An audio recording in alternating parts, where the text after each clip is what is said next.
Welcome back dear student. स्वागत है आपका e lecture series MBA 4 sem law and legal environment for business subject के अंदर unit first में जो हमने एक्ट स्टार्ट किया था वो था इंडियन कॉन्ट्रैक्ट एक्ट।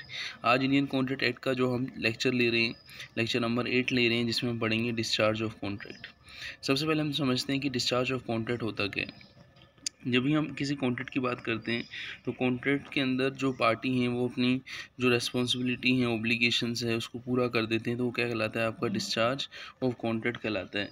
अब एक क्वेश्चन आता है कि सर ये जो ओब्लिगेशन रहता है वन और मोर पार्टी का, ये किस किस तरीके से डिस्चार्ज किया जा सकता है, तो वही चीज़ें हम इस लेक्चर के अंदर पढ़ना चाहते हैं। There are many way in which contract is discharge. तो हम देखें, सबसे पहले आता है डिस्चार्ज बाय परफॉर्मेंस। जैसे मैं आपको एक एग्जांपल देता हूँ, एक सिंपल कॉन्ट्रैक्ट का एग्जांपल लेते हैं। Peter agree to sell his cycle to John for amount ₹10,000 to be paid by John on the delivery of the cycle. As soon as the delivered John pay the promised amount. अब यहाँ पे देखें कि Peter जो है वो cell कर रहा है अपनी साइकिल जॉन को 10,000 में। अब यहाँ पे पीटर को 10,000 जो है वो जॉन पे कर देता है, जॉन को पीटर अपनी साइकिल दे देता है, तो दोनों ने अपना ओब्लिगेशन पूरा किया, तो यहाँ डिस्चार्ज बाय परफॉर्मेंस माना जाएगा। तो आप देखें, when the party of contract fulfil the obligation arising under the contract within the time manner prescribed then contract is discharge by performance. तब हम उसको क्या मानते हैं कि कॉन्ट्रैक्ट क्या है, डिस्चार्ज बाय परफॉर्मेंस है। यहाँ पे एक्चुअल परफॉर्मेंस और अटेम्प्टेड परफॉर्मेंस की बात करें तो एक्चुअल परफॉर्मेंस की यदि हम बात करें, actual performance is when all the party contract they have agreed to under the contract. On other hand यदि हम बात करें, it is a possible that when the promiser attempt to perform his promise the promise refuses to accept। तो actual performance में जब दोनों party अपना obligation पूरा कर देती हैं, और अटेम्प्टेड परफॉर्मेंस में जब एक पार्टी अपनी प्रॉमिस पूरी करती है लेकिन दूसरी पार्टी मना कर देती है, तो वहाँ पे एक्चुअल और अटेम्प्ट परफॉर्मेंस से ही कॉन्ट्रैक्ट क्या हो जाता है, डिस्चार्ज हो जाता है। तो यहाँ पे discharge by performance, actual performance और अटेम्प्टेड परफॉर्मेंस होता है, हमने इसको पढ़ा। अब हम देखते हैं नेक्स्ट है डिस्चार्ज बाय म्यूचुअल एग्रीमेंट। एक एग्जाम्पल लेते हैं इसमें। Peter owe 1 lakh to John, agree to repay within a 1 year. They document the debt under a contract। कि पीटर जो था और जॉन के बीच में एक रिटर्न में डॉक्यूमेंट साइन हुआ था जिसमें 1 लाख रुपए का जो उन्होंने डेट्स लिया था। Consequently, he loses his job, requested to the John to accept 75,000 as a final settlement। अब पीटर का जो जॉब था वो चला गया, उसने जॉन से कहा कि मैं 75,000 आपको फाइनल सेटलमेंट में देना चाहता हूँ 1 लाख के प्लेस पे। जॉन ने एग्री कर दिया और ये कॉन्ट्रैक्ट क्या हो गया, आपका कंप्लीट हो गया। तो यहाँ पे हम देखें डिस्चार्ज बाय म्यूचुअल एग्रीमेंट के अंदर this discharge the original contract due to mutual consent. कि ओरिजिनल कॉन्ट्रैक्ट तो 1 लाख से पूरा होना था, लेकिन वो 75,000 से क्यों हुआ, क्योंकि वहाँ पे दोनों में म्यूचुअल एग्रीमेंट हो गया।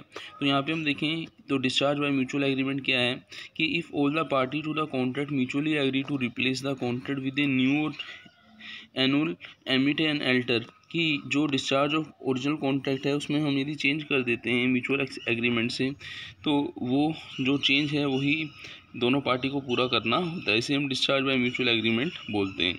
नेक्स्ट है discharge by impossibility of performance. Impossibility of performance का यहाँ पे हम देखें एक एग्जांपल है कि Peter enter contract with a John to marry his sister Olivia within a 1 year। However Peter meet an accident become insane.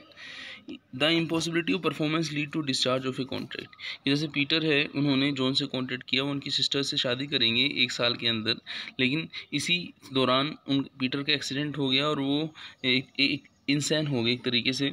तो अब हम देखें यहाँ पे इंसान जो पर्सन है उसको समझ नहीं होती चीज़ों की। वहाँ पे आप देखें कि यदि पीटर ओलिवा से शादी करने का कॉन्ट्रैक्ट करता है तो वहाँ उसकी लाइफ ख़राब हो जाएगी। तो यहाँ पे वो मना कर देता है, इम्पॉसिबिलिटी ऑफ परफॉर्मेंस कर देता है, डिस्चार्ज। क्यों? क्योंकि वहाँ पे पॉसिबल नहीं है परफॉर्मेंस को पूरा करना।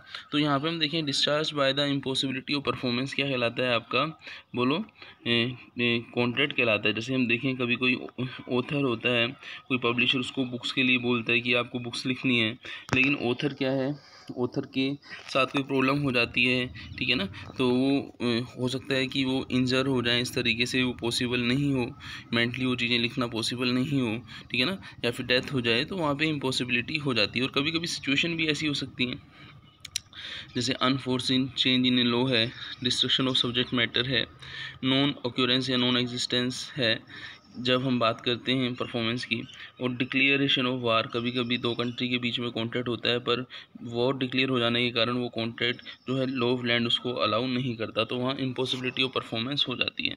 फिर हम बात करते हैं contract, discharge of contract by lapse of time. Lapse of time की यदि हम बात करें कि जो हमने टाइम लिमिट कॉन्ट्रैक्ट के अंदर रखी थी उसको पूरा करने के लिए, उसके अंदर जो पर्सन है, पार्टी है, उसको पूरा नहीं करती, तो लैप्स ऑफ टाइम के कारण वो कॉन्ट्रैक्ट क्या हो जाएगा, डिस्चार्ज हो जाएगा। एक छोटा सा एग्जांपल हम लेते हैं।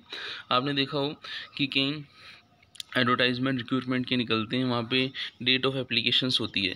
ऐसे जब हम बात करते हैं रेगुलर कोर्स के अंदर, सपोज फर्स्ट ईयर में कोई स्टूडेंट्स है, वो सेकंड ईयर में एडमिशन ले रहा है रेगुलर कोर्स के अंदर, तो उसको टाइम दिया जाएगा सेकंड ईयर में जब उसको एडमिशन होगा तो ये चीज़ें उसको प्रेजेंट करनी होंगी, लेकिन उस टाइम लिमिट में वो चीज़ें पूरी नहीं करता है और वो लास्ट टाइम में जब एग्जामिनेशन फॉर्म भरे जाते हैं तब वो ऐसा करता है, तो वहाँ लैप्स ऑफ टाइम के कारण कॉन्ट्रैक्ट क्या हो जाएगा, डिस्चार्ज हो जाएगा। तो ये जो आपका है डिस्चार्ज, इसके अंदर हम देखेंगे if the promisor fail to perform and promise fail to take action within this specified period, then the latter cannot seek remedy through law.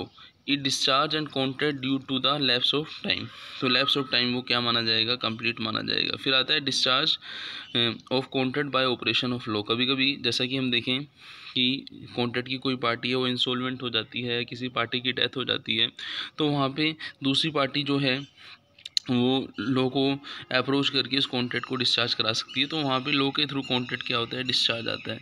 फिर होता है discharge by breach of contract. जैसे कि आपको पता ही है कि कॉन्ट्रैक्ट के अंदर जो पार्टी हैं उनको जो भी उनका ऑब्लिगेशन है एक टाइम के अंदर, एक प्लेस के अंदर पूरा करना होता है, और यदि उसको पूरा नहीं कर पाते तो वो कॉन्ट्रैक्ट क्या माना जाता है आपका, बोलो, by breach of time place specified, वो क्या माना जाएगा आपका कि उस एग्री टाइम के अंदर उसकी परफॉर्मेंस नहीं हुई, तो वो क्या माना जाएगा, discharge by breach of contract माना जाएगा। फिर आता है डिस्चार्ज बाय रेमिशन। रेमिशन का मतलब होता है सहमति। सहमति का मतलब ये हुआ कि यदि कोई पर्सन दूसरे पर्सन के साथ म्यूचुअल एग्रीमेंट कर लेता है और जो दूसरा वाला पर्सन है वो उस पर अपनी सहमति दे देता है। जैसे हम देखें एक कॉन्ट्रैक्ट था जिसमें 1,00,000 रुपये का आपको याद हो लोन लिया था, पीटर ने जॉन से लिया था, और वहाँ पे यही कंडीशंस थी कि विधि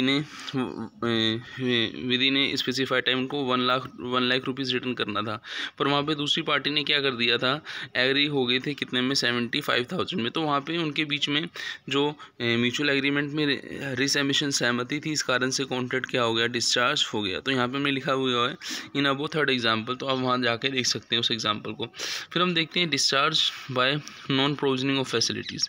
नॉन प्रोविजनिंग ऑफ फैसिलिटी का मतलब क्या हुआ कि कभी कभी ऐसी स्थिति होती है किसी कॉन्ट्रैक्ट के अंदर जो प्रोविज़न ऑफ फैसिलिटीज़ चाहिए होता है वो कोई पार्टी नहीं कर पाती है, तो उस समय वो कॉन्ट्रैक्ट क्या माना जाता है, डिस्चार्ज माना जाता है, क्योंकि वहाँ पे जो प्रोमिसी है वो फेल टू डू जो समथिंग जो उसने प्रोमिस किया था, तो वो नॉन परफॉर्मेंस के कारण, नॉन प्रोविज़न ऑफ फैसिलिटी के कारण वो डिस्चार्ज माना जाता है। फिर आता है discharge of contract due to merger of right.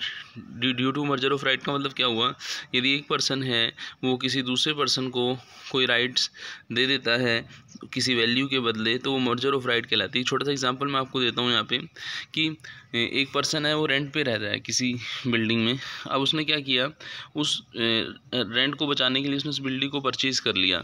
तो यहाँ पे आप ये देखेंगे कि अब उसको रेंट का जो अमाउंट है वो पे नहीं करना पड़ेगा। यहाँ पे परचेज ऑफ बिल्डिंग का जो राइट्स है वहाँ पे रेंट का राइट उसके साथ क्या हो गया है, मर्ज हो गया है। तो ये discharge of contract due to merger of right हुआ।